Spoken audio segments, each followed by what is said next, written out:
تو امام حسین علیہ السلام کا قاتل صرف ایک نہیں، قاتلان حسین زیادہ ہیں۔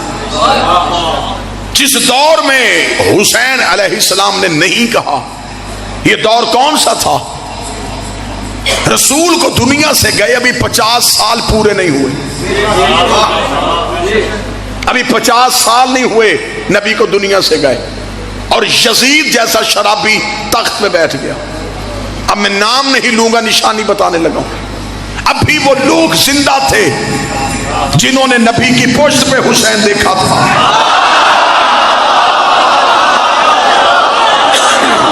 میرا خیال ہے کہ اب مجھے نام لینے کی ضرورت نہیں۔ ابھی وہ لوگ زندہ تھے جنہوں نے عید والے دن نبی کے کاندھوں پہ حسین دیکھا۔ ابھی وہ لوگ زندہ تھے جنہوں نے نبی کی زبان سے حسین و منی والی حدیث سنی تھی۔ جب وہ لوگ زندہ تھے تو انہوں نے حسین کا ساتھ کیوں نہیں دیا؟ اگر آج مولوی کہے دیا تھا، مجھے 72 میں دکھا۔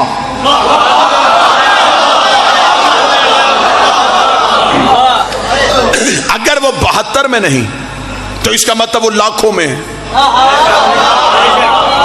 تو اس کا مطلب انہوں نے بیعت کر لی تھی، ووٹ دے دیا تھا یزید کو۔ آج صرف یزید کیونکہ بد کردار تھا، آج مولوی نے سارا ہی گناہ اس کے کھاتے میں ڈال دیا کہ چلے لعنت تو ہونی ہے، اس اکیلے پہ ہو۔ اکیلے سے قتل حسین کا اعتراف کروایا گیا، یزید اکیلا ملوث نہیں۔ میرا خیال ہے اس سے بہتر جملہ ہے کہ بلا وہ میں استعمال نہیں کر سکتا جو اصطلاح میں اب استعمال کرنے لگا ہوں۔ یزید آزاد امیدوار نہیں تھا، پارٹی کے ٹکٹ پہ تھا۔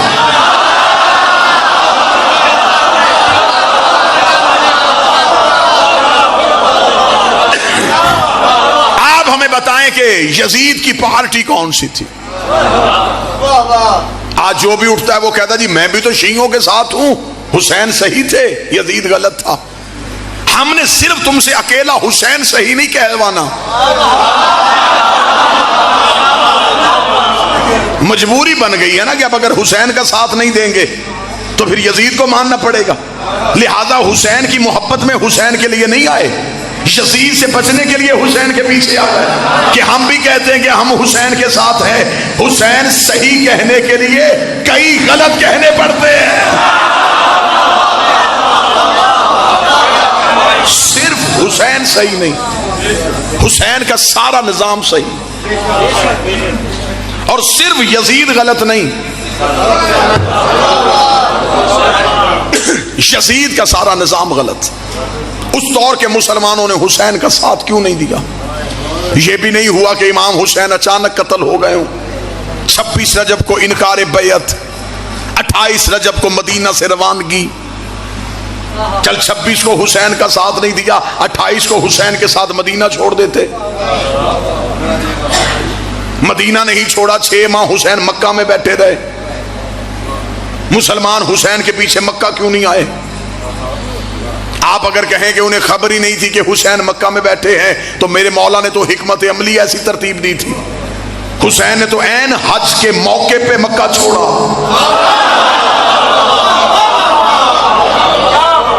جو حج پڑھنے کے لیے آئے تھے کیا انہوں نے حسین نہیں دیکھا؟ میرے اہل سنت بھائیوں کے ایک بہت بڑے خطیب تھے، نام ان کا مولانا کوثر نیازی تھا۔ وہ ہمیشہ اپنے لوگوں میں مذہب اہل بیت کی بھرپور تبلیغ کرتے تھے۔ لاہور میں ایک کانفرنس میں انہوں نے ساری گفتگو یوم حسین پہ کی۔ بعد میں کچھ مولویوں نے گھیر لیا، ایک مولوی نے بڑی سختی کے ساتھ مولانا کوثر نیازی کو کہا، اس نے کہا مولانا کوثر نیازی تو بھی ہسٹری پڑھتا ہے، میری سمجھ میں یہ بات نہیں آتی جب اس دور کے سارے مسلمانوں نے یزید کی بیعت کر لی تھی تو حسین نے کیوں نہیں کی؟ مولانا کوثر نیازی کے چہرے کی رنگت بدل گئی، اس نے کہا جب حسین نے نہیں کی سب نے کیوں کی؟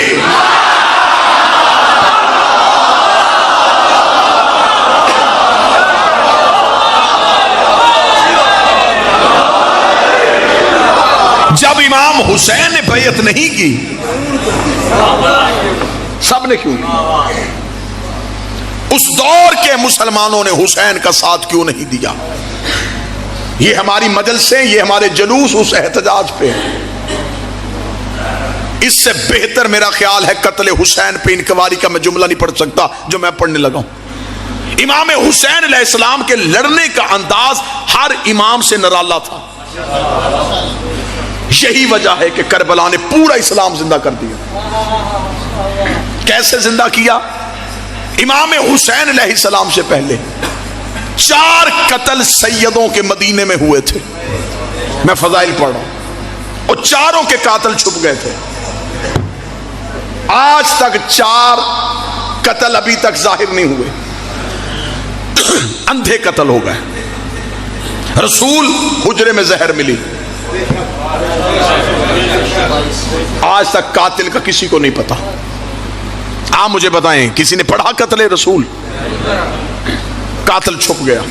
آبادی تھی مدینہ، مسلمانوں کا بھرا ہوا شہر تھا، قاتل چھپ گیا۔ بطول کا قتل گھر میں ہوا، میں فضائل پڑھ رہا ہوں، قاتل چھپ گیا، کسی کو نہیں پتا کون لوگ آئے تھے، کنہوں نے دروازہ جلایا تھا، قاتل چھپ گیا۔ امیر المومنین کو ایک بدماش کے ذریعے مسجد میں ضرب لگوائی گئی۔ تلوار کس نے دی؟ زہر کہاں سے خریدا گیا؟ بھیجا کس نے تھا؟ لالچ کیا تھا؟ قاتل چھپ گیا۔ امام حسن کو زوجہ کے ذریعے زہر دلوائی گئی، زہر کہاں سے آئی؟ گھر تک کیسے پہنچی؟ پیچھے طاقت کون سی تھی؟ قاتل چھپ گیا۔ آج تک مسلمانوں کی آنکھوں پہ سیاہ پٹی بدی ہے، وہ 4 قتل کھولنے کے لیے تیار ہی نہیں، چاروں کے قاتل چھپ گئے۔ اس سے بہتر جملہ میرے پاس نہیں ہے، اور مجھے خبر ہے کہ میں کس دور میں تقریر کر رہا ہوں، میں پھر بھی پوری جرأت کے ساتھ یہ جملہ دینے لگا۔ یہ تھا حسین کے لڑنے کا طریقہ۔ حسین چاروں کے قاتل گھیر کے کربلا لے آئے۔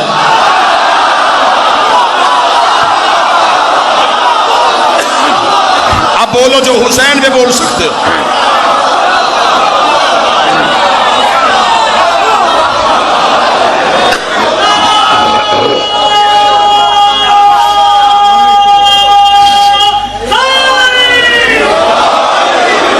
چاروں کے قاتل گھر گئے، حسین کربلا لے آئے۔ یہ صرف حسین کے قاتل نہیں تھے، ان میں 4 ہستیوں کے قاتل موجود تھے۔ اور کیا کہنے حسین تیرے لڑنے کے انداز کے۔ حسین نے جنگ کسی بھی شہر میں نہیں کی، حسین نے ہتھیلی جیسا صحرا خریدا، اپنے پیسوں سے خریدا، جس میں نہ کوئی بوٹی، نہ کوئی جھاڑی، نہ کوئی گھاس، نہ کوئی درخت۔ حسین نے ایک بھی قاتل جھاڑی کے پیچھے بھی چھپنے نہیں دیا۔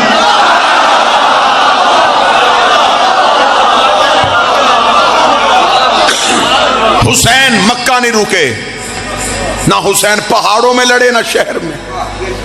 حسین یوں ہتھیلی جیسا صحرا خریدا، لکو دک صحرا۔ لوگ سمجھتے تھے کہ یہ حسین کو گھیر کے لا رہے ہیں، جبکہ حسین انہیں گھیر کے کربلا لے آئے۔ حسین نے یوں آنکھوں کے سامنے کھڑے کیے، 7 دن تک حسین نے وہاں کھڑے رکھے۔ 10 محرم حسین نے بالکل ایک طویل دن کا انتظار کیا۔ حسین نے یوں سامنے کھڑے کیا، حسین نے کہا اب نہ تمہیں بھاگنے دوں گا نہ چھپنے دوں گا، اب یہ کھڑا ہوں میں تمہارے سامنے۔ تم نے اسلام کا نقاب اڑایا ہوا تھا، تم سورہ منافقون کی عملی تفسیر تھے، تمہیں قرآن منع کرتا رہا اور تم نے نبی کی محفل نہیں چھوڑی، تم علی کے قریب بیٹھ کے علی سے دشمنی کرتے رہے، تم مسجدوں میں نمازی کے بھیس میں آ کے آل محمد سے دشمنی کرتے رہے۔ حسین نے سامنے کھڑے کر کے کہا اب میں ادھر کھڑا ہوں، اب مجھے چھوڑ کے نماز پڑھ کے دکھاؤ۔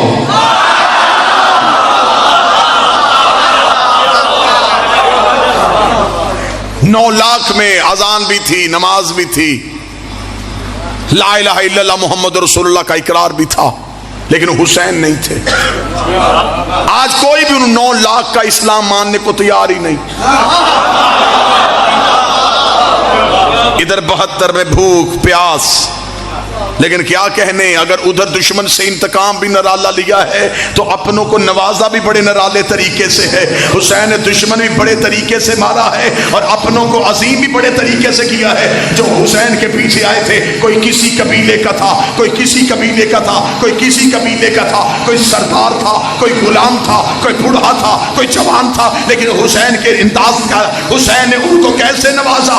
حسین نے کہا میرے نانا کے پاس جتنے بیٹھے تھے وہ سارے رضی اللہ بنے تھے، حسین نے اپنے ساتھیوں میں سے ایک بھی رضی اللہ نہیں کیا۔ اور بھی علیہ السلام، زہیر بھی علیہ السلام، سہیل بھی،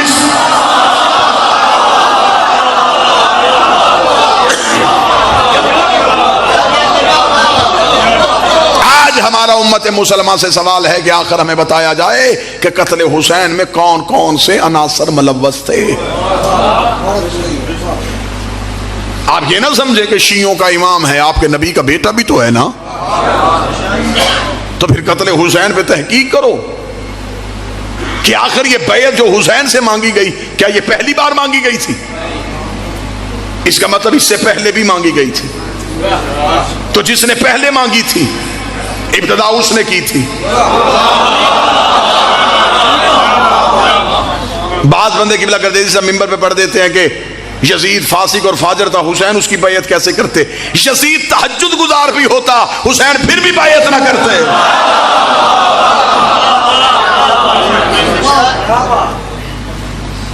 کسی بھی جگہ پہ کوئی قتل ہو، سب سے پہلے بندے پوچھتے ہیں ان کی دشمنی کیا تھی۔ ایسا ہی ہے، کہیں بھی آپ کو پتہ چلے کسی جگہ پہ قتل ہو گیا، پہلا سوال کریں گے دشمنی کیا تھی، ذاتی رنجش تھی یا خاندانی دشمنی تھی؟ میرا سنی بھائی قتل حسین پہ یہی سوچ لے کہ ذاتی رنجش تھی یا خاندانی دشمنی تھی۔ جب تو کتاب کھولے گا تو پھر تجھے تاریخ بتائے گی، یہ ذاتی رنجش نہیں تھی۔ یزید کے باپ کی حسین کے باپ سے لڑائی ہوئی تھی، اس کا مطلب ہے قتل حسین کی جڑ تو پیچھے جا رہی ہے۔ یزید کے باپ نے لڑائی کی ہے حسین کے باپ سے۔ مورخ نے آنکھیں بند کر لی، اسے کہا دونوں طرف بڑے لوگ تھے، میں فیصلہ نہیں کر سکتا، خطۂ اجتہادی کا لفظ استعمال کر سکتا ہوں لیکن یہ نہیں بتا سکتا کہ غلط کون تھا۔ اور اس نے نبی کی حدیث کی نص بھی چھوڑ دی کہ حق علی کے ساتھ ہے، اور قبلہ تشریف فرمائے نبی نے صرف اتنی حدیث نہیں کہی تھی کہ حق علی کے ساتھ، علی حق کے ساتھ ہے، ساتھ نبی نے دعا بھی کی تھی، میرے اللہ حق کو ادھر موڑ جدھر علی مڑ جائے، حق کو ادھر پھیر جدھر علی پھر جائے۔ یہ نہیں کہا تھا کہ علی کو ادھر پھیر جدھر حق مل جائے۔ اب یہ نہیں دیکھنا حق کہاں ہے، پہلے یہ دیکھنا ہے علی کہاں۔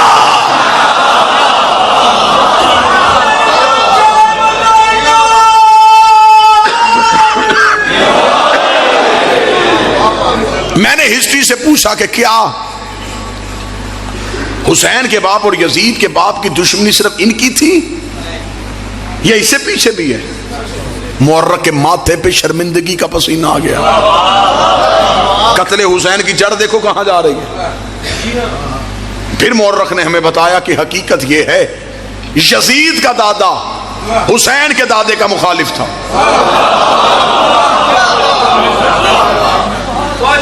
میں نے کہا میں ہسٹری کا طالب علم ہوں، میں نے اپنی قوم کے سامنے خطابت کرنی ہوتی ہے، مجھے اس قتل کی کوئی وجہ بتاؤ، کہیں نہ کہیں تو کوئی وجہ ہوگی۔ اگر یزید کے باپ کی حسین کے باپ کے ساتھ دشمنی تھی، یزید کے دادا کی حسین کے دادا کے ساتھ دشمنی تھی، کوئی نہ کوئی دشمنی کی وجہ، کوئی جاگیر، کوئی جائیداد، کوئی حکومت۔ آخر یزید کا دادا حسین کے دادا سے کیا چاہتا تھا؟ اتنا کہنا تھا یہ طریق کا کلیجے پہ ہاتھ آ گیا۔ اسے کہا اصل وجہ یہ تھی یزید کا دادا محمد کو قتل کرنا چاہتا تھا، حسین کا دادا نبی کو بچانا چاہتا تھا۔ اس کا مطلب ہے کہ قتل حسین کی تحقیق کرتے کرتے جب ہم پہنچے تو داداؤں میں دشمنی تھی محمد رسول اللہ کی وجہ سے۔ دونوں کے باپ میں دشمنی تھی علی ولی اللہ کی وجہ سے.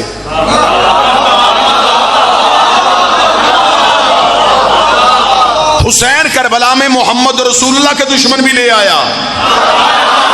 بیٹھا ہے کوئی بندہ محنت سننے والا؟ علی ولی اللہ کے دشمن بھی لے آیا. ایک لمحے میں حسین کو 6 گھنٹے لگے 70 سال کے منافق کو اسلام سے باہر نکالنے کے لیے.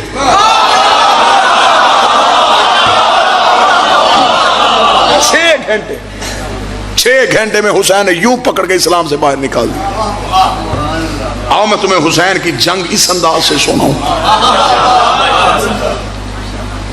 کتنی دیر کے بیٹھے ہوئے تھے. اگر یہ وہیں کے وہیں بیٹھے رہتے تو آج گھر گھر میں یزید ہونا تھا. حسین نے یوں اسلام سے باہر نکالے, چہروں سے نقاب اٹھائے. آج مولوی کہتا وہ 9 لاکھ کلمہ پڑھتے تھے لیکن مسلمان نہیں تھے. یہی تو ہم آج تک کہہ رہے ہیں کہ ہر کلمہ پڑھنے والا مسلمان نہیں تھا.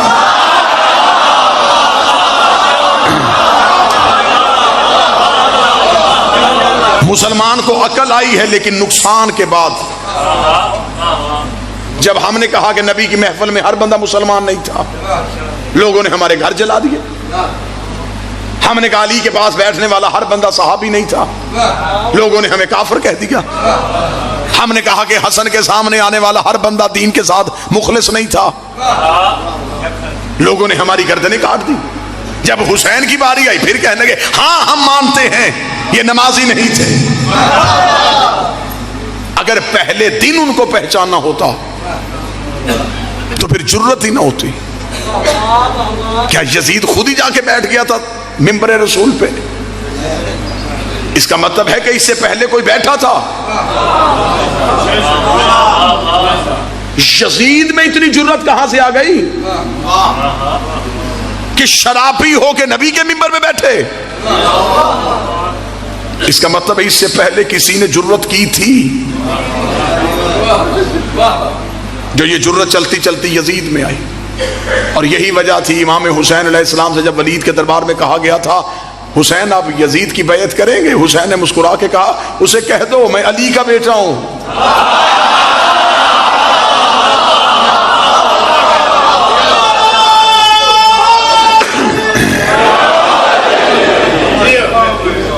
آج مسلمان دہشت گرد ہے. آج جو داڑھی دین کی علامت تھی یہ دہشت گرد کی پہچان. آج مسلمان پریشان ہے کہ اسلام کے ساتھ کیا ہو رہا ہے. تو بتا تو نے پہلے دن کے ساتھ اسلام کے ساتھ کیا کیا ہے؟ آج پریشان ہو گئے کہ ہمارے بچوں کی زندگی خطرے میں. آج کہہ رہے ہو گے جی عیسائی مسلمانوں کو ماننے کے لیے تیار نہیں. وہ کیسے مانے؟ جتنے لٹیرے تھے تم نے سارے اسلام کے ہیرو بنائے.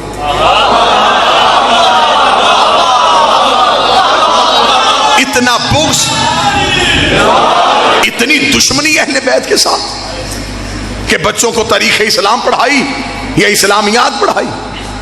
ایک بھی جگہ پہ خاندان رسول کا تذکرہ نہیں. آپ خاموش رہیں یا بولیں لیکن یہ حقائق ہیں. جو بچوں کو تاریخ اسلام پڑھائی گئی اس میں کہاں ہی کسی امام کی ہسٹری پڑھی گئی؟ سلطان محمود غزنوی کون تھا جی؟ اسلام کا ہیرو تھا. کیا کیا تھا اس نے؟ اس نے سومناتھ کا بت توڑا تھا. وجہ کیوں نہیں بتاتے؟ اس کے اندر سونا تھا.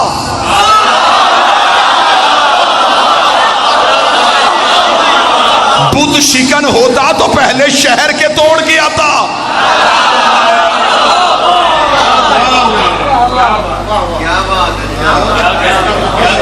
کون اسلام کا ہیرو؟ جی محمد بن قاسم. کیا کیا اسے؟ جی سندھ میں ایک عورت نے خط لکھا تھا تو یہ وہاں سے آ گیا اس کی مدد کرنے کے لیے. اور جہاں حکمران تھا وہاں سید دیواروں میں چن رہا تھا. گھر میں ظلم کرنے والا یہاں پہ اسلام کی مدد کے لیے نہیں سیدوں کے تعاقب میں آیا تھا. حجاج بن یوسف سے زیادہ ملعون انسان کون؟ یہی وجہ ہے کہ آج عیسائی بادشاہوں کے کردار کو اسلام سمجھتا ہے، بادشاہوں کا کردار اسلام نہیں، 14 کا کردار اسلام ہے۔ جنہوں نے کھوپڑیوں کے مینار بنائے، جنہوں نے انسانی لہو کے گارے سے دیواریں کھڑی کی، یہ لوگ اسلام کے ہیرو کب سے بن گئے؟ یہی وجہ ہے کہ آج مسلمان دہشت گرد بن گیا، اس لیے کہ جتنا اسلام لیا گیا وہ درباروں سے لیا گیا، قصور اسلام کا نہیں تھا۔ میں بچوں کو سمجھانے کے لیے ایک مثال دے دیتا ہوں۔ جب پہلی بار پانی زمین سے باہر آتا ہے چشمے کی صورت میں، وہ پانی انتہائی اعلیٰ، لذیذ، صاف، شفاف، کیونکہ وہ پہلی بار زمین سے باہر آیا۔ جو ہی وہ چشمہ ندی میں آیا، ندیاں نالوں میں آ گئی، یہ نہروں میں آ گئی، وہ نہریں جنگلوں کے قریب سے گزری، جنگلوں کے پتے شامل ہو گئے، شہروں کے قریب سے گزری، شہروں کی گندگی شامل ہو گئی، میدانی علاقوں کے قریب سے گزری تو ان علاقوں کی مٹی کی رنگت شامل ہو گئی۔ اب جب پانی ہم تک پہنچا تو اب ہمیں ڈاکٹروں نے کہا اسے پہلے چھان لینا، ابال لینا، اس میں بیماریاں ہیں، اس کی رنگت تبدیل ہو گئی ہے، اس میں بدبو آ گئی ہے۔ تو پانی تو وہی تھا جس میں صحت تھی۔ اب میں سطر پڑھنے لگا ہوں، جسے موضوع یاد ہے وہ سمجھ آئے گا۔ قصور پانی کا نہیں، رستوں نے پانی کا اثر بدل دیا۔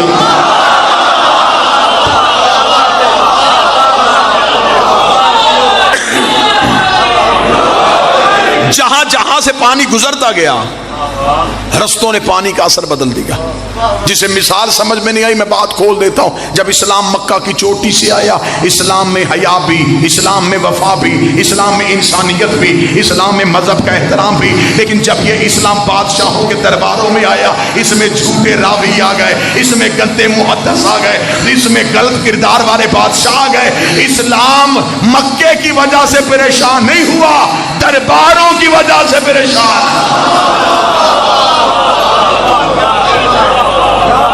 اور بچوں کو تاریخ اسلام میں کیا پڑھایا گیا؟ عروج اسلام، زوال اسلام۔ میری سمجھ میں آج تک یہ لفظ ہی نہیں آیا کہ وہ کون سا اسلام ہے جسے زوال آیا تھا۔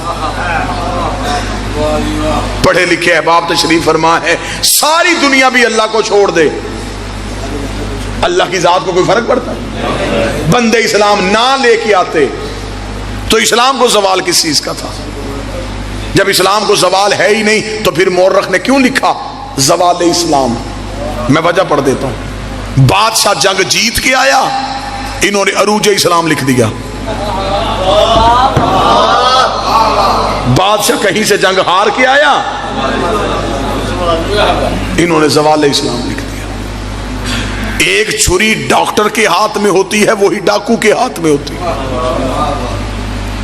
ڈاکو چلاتا ہے زندگی چھیننے کے لیے، ڈاکٹر چلاتا ہے زندگی بچانے کے لیے۔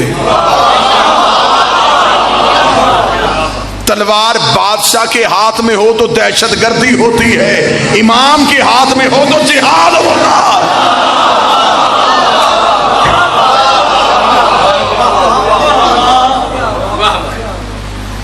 ہمیں فخر ہے کہ ہم ہیں امامت کے دروازے پہ بیٹھے ہوئے، ہم نے دین غدیر سے لیا ہے، ہم مطمئن ہیں۔ ہمیں امام حسین علیہ السلام کی اس قربانی نے ایسا زندہ کر دیا ہے، ہم بڑے سے بڑے بادشاہ کے سامنے بھی نہیں ڈریں گے، اس لیے کہ یہ پیغام انسانیت ہمیں حسین نے دے دیا۔ کیا کہنے میرے بادشاہ تیری کریمی کے، خریدی ہوئی زمین، کربلا کی زمین امام حسین نے خود خریدی، خرید کے اپنے ہر ایک نوکر کے نام کر دی۔ قبلہ تشریف فرما ہے، ہر ایک ذرے پہ جاؤ نماز قصر ہے۔ کربلا حسین کا حکم ہے پوری پڑھ، کیونکہ تم مہمان نہیں اپنے گھر میں ہے۔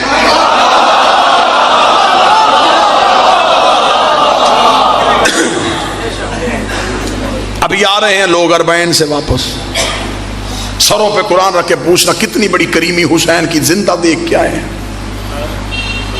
آج بھی حسین کی زندہ معجزے ہیں۔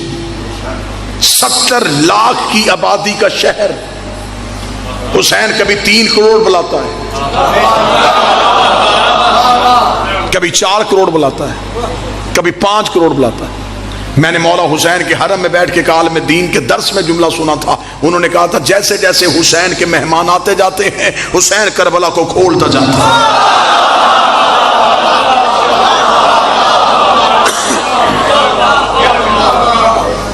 خدا نے اپنے گھر میں صرف امیر بلائے ہیں، اللہ کے گھر جانے کے لیے مستطیع ہونا ضروری ہے، صاحب استطاعت ہو تو آنا، مقروض ہو نہ آنا، بیٹی بیاہنے والی ہے نہ آنا، مزدور ہو نہ آنا۔ امیر خوش خوش مکے کی طرف چل پڑے، غریب سہم گیا کہ اب میں کہاں جاؤں گا۔ حسین کے کرم نے انگڑائی لی، حسین نے کہا تو غریب ہے، قرضہ لے کے کربلا واپس حسین کرے گا، تو قرضہ اٹھا۔ بس ایک کریمی سناؤ اور سلام کرو۔ آج تو پھر بھی آسانیاں ہیں، کیا کیا ظلم نہیں ہوا روضہ حسین گرانے کے لیے۔ دجلہ کا پانی چھوڑا گیا، امام حسین کی قبر پہ حل چلائے گئے، کسی طریقے سے حسین کی زیارت ختم ہو جائے، زیارت ختم نہیں ہوئی۔ عباسیوں کا بادشاہ آ گیا، ملعون کا نام متوکل تھا، اس نے آتے ہی کہا، اس نے کہا میرا ایک ہی ایجنڈا ہے حکومت کرنے کا، میں نے اپنے دور حکومت میں حسین کی زیارت بند کروانی۔ اس نے اپنی دور حکومت میں پہلا حکم نامہ نافذ کیا، اس نے کہا جو کربلا حسین کی زیارت کے لیے جائے گا اتنا ٹیکس لگا دو، اتنی مہنگی کر دو کربلا کی زیارت کہ کوئی جا ہی نہ سکے۔ اس نے قانون بنا دیا، قانون نافذ ہو گیا، جو کربلا جائے گا وہ ٹیکس دے گا۔ اگلے دن عباسی بادشاہ کے آنکھیں پھٹی کی پھٹی رہ گئی کہ اس کے شہر کی سب سے غریب عورت سب سے پہلے آ گئی۔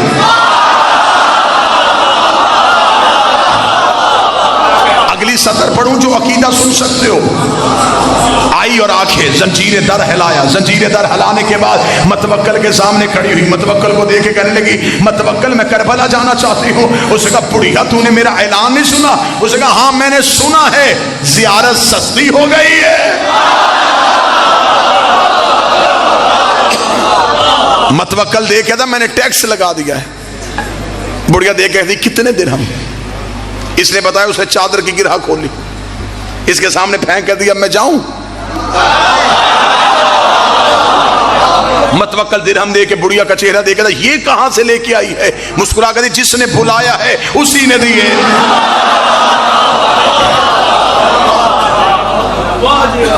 متوکل نے کہا میں قانون بدل دیتا ہوں۔ حسین نے کرم بدلا، میں قانون بدلتا ہوں۔ اس نے کہا نہیں، پیسوں کے ساتھ حسین کی زیارت نہیں، جو زیارت حسین کے لیے جائے گا وہ اپنا ایک ہاتھ کٹوائے گا۔ اب میں دیکھوں گا ہاتھ دے کے حسین کی زیارت کو کون جاتا ہے۔ اگلے دن پھر زنجیر در ہلا، دروازہ کھولا، وہی بڑھیا دروازے پہ کھڑی تھی۔ متوکل نے کہا بڑھیا قانون بدل گیا؟ مسکرا کے دی ہاں میں نے سنا ہے زیارت مفت ہو گئی ہے۔ اس نے کہا پیسے نہیں لیے جاتے یا بازو کٹوائے جاتے ہیں۔ اتنا کہنا تھا، بڑھیا نے اپنا بازو اپنے سر پہ رکھا، رکھ کے کہنے لگی میں یہ بازو دینے کے لیے آئی ہوں۔ متوکل نے دیکھا بڑھیا پھر یہ بازو سر پہ کیوں رکھا ہے؟ مسکرا کے فرماتی اب یہ حسین کا ہو گیا ہے، اور جو چیز حسین کی ہو جائے اسے ہم اونچائی پہ رکھتے ہیں۔ اس نے اچھا بڑھیا تو اپنا عشق آزما، میں اپنا ظلم آزماتا ہوں۔ اس نے جلا سے کہا میری آنکھوں کے سامنے بڑھیا کا ہاتھ کاٹ۔ بڑھیا کا ایک ہاتھ کٹ گیا، ایک ہاتھ سینے پہ رکھ کے کہی اب میں چلی جاؤں کربلا۔ اس نے جلا سے کہا دوسرا ہاتھ بھی کاٹ۔ بڑھیا کا دوسرا ہاتھ بھی کٹ گیا، دیکھ کے کہی اب میں چلی جاؤں کربلا۔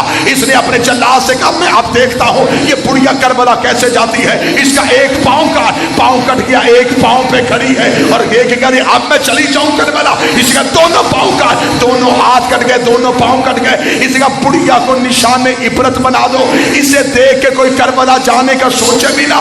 زخمی حسین کی عاشقہ کو جب سپاہیوں نے اٹھا کے دربار سے باہر پھینکنا چاہا، زمین پہ گرنے سے پہلے ایک گھوڑے سوار نے اپنے ہاتھوں میں دیا، اس نے اپنے گھوڑے پہ بٹھایا۔ بڑھیا متوکل کو دیکھ کر دی تیرا شکریہ، پہلے چل کے جانا تھا اب وہ لینے آ گئے۔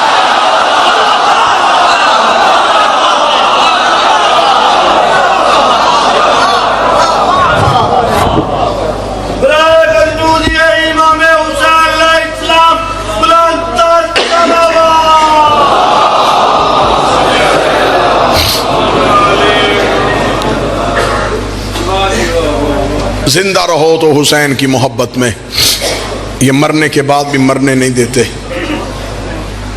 خبر ہوگی قبر میں جا کے کہ ایک آنسو کی قیمت کیا تھی۔ ہر نبی نے جنت مہنگی کی، ہر نبی نے جنت مہنگی کی۔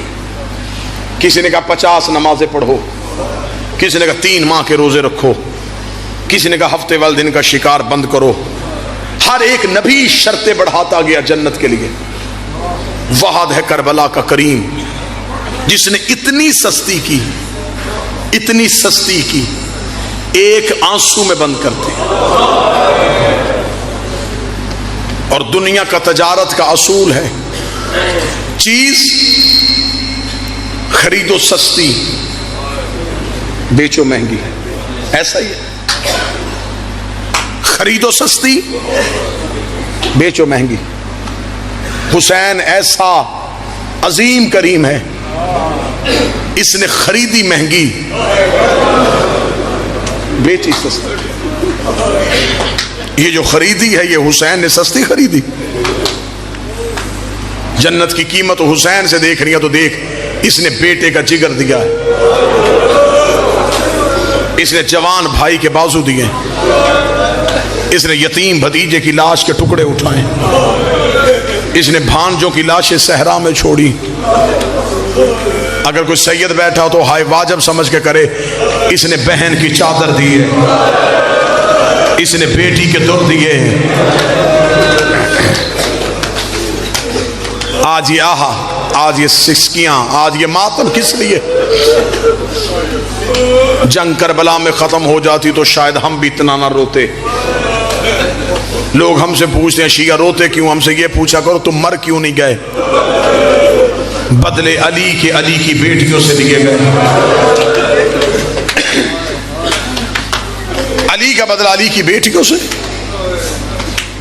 سادات و غیر سادات سے معافی مانگ کے گزر گیا چہلم، ایسے لگتا ہے جیسے کل چاند تھا، اور اب غریب کا چہلم بھی گزر گیا۔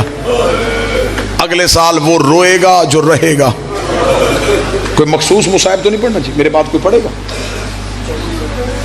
ہے نا جی؟ ٹھیک، بس درد کے 2 قرآن سے 2 آیتیں پڑھوں اور آپ کو سلام کروں۔ سادات و غیر سادات سے معافی مانگ کے، لوگ کہتے ہیں حسین کا محرم ختم، زینب کا محرم شروع۔ زینب کا محرم ہی حسین کا محرم تھا۔ جو اونٹ پہ بیٹھی تھی وہ اتنی مشکل پہ نہیں تھی، جو نیزے کی نوک پہ تھا وہ بار بار آنکھیں بند کر رہا تھا۔ علی کی بیٹی رو کے کہتی میں نے 70 قدم پہ تیرا قتل دیکھا، تو بہن کا چلنا دیکھ۔ سادات و غیر سادات سے معافی مانگ کے میں جملہ پڑھوں گا۔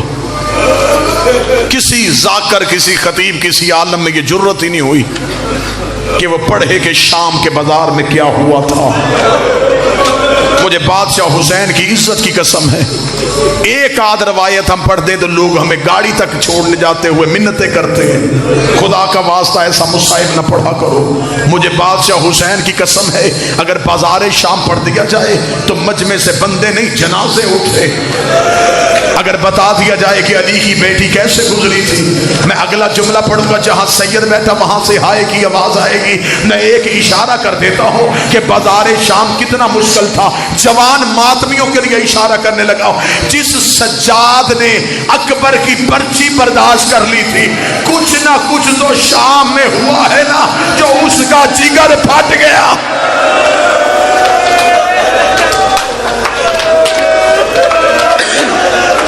ورنہ جس نے بھائی کا گرنا برداشت کر لیا تھا چپ کر کے گزر جاتا شام کے بازار سے۔ کوئی سید بیٹھا تو پھر مجھے جملہ معاف کر دینا، مدینے آ کے بندے نے مولا سجاد سے پوچھا تھا مولا شام میں سب سے زیادہ تکلیف کب ہوئی؟ سجاد کی آنکھوں میں لہو کی بارش شروع ہوئی، روکے گا میرا جگر اس وقت پھٹ گیا تھا جب پچھلے بدماش رک نہیں رہے تھے اور اگلے رستہ نہیں دے رہے،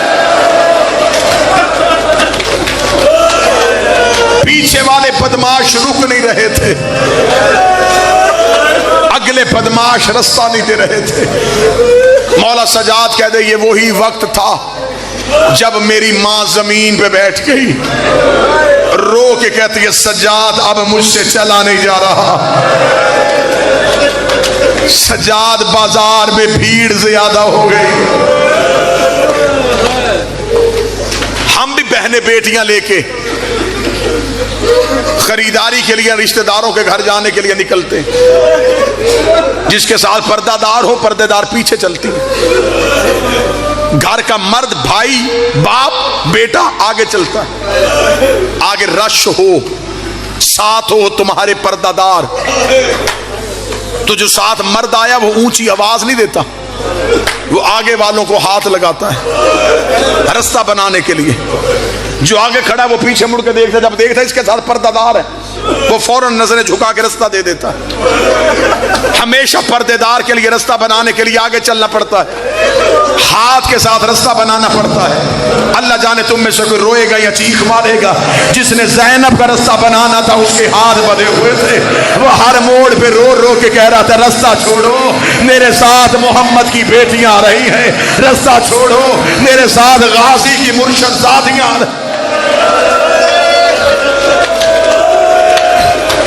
سر پہ قرآن رکھ کے مجھے بتاؤ دیا کسی نے رستہ؟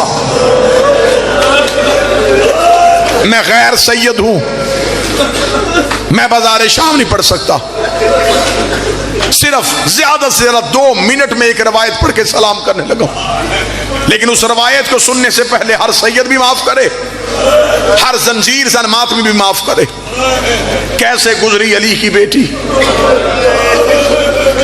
بازار شام کا ایک ہی منظر پڑھنے لگا ہوں، کتابیں کہتی جب علی کی بیٹی کا پہلا قدم شام کے بازار میں آیا، اس بے غیرت نے 3000 ناچنے والا مرد بلایا ہوا تھا، جن کے ہاتھوں میں شراب کے جام تھے، جو علی کی بیٹی کے اونٹ کے سامنے ناچ رہے تھے۔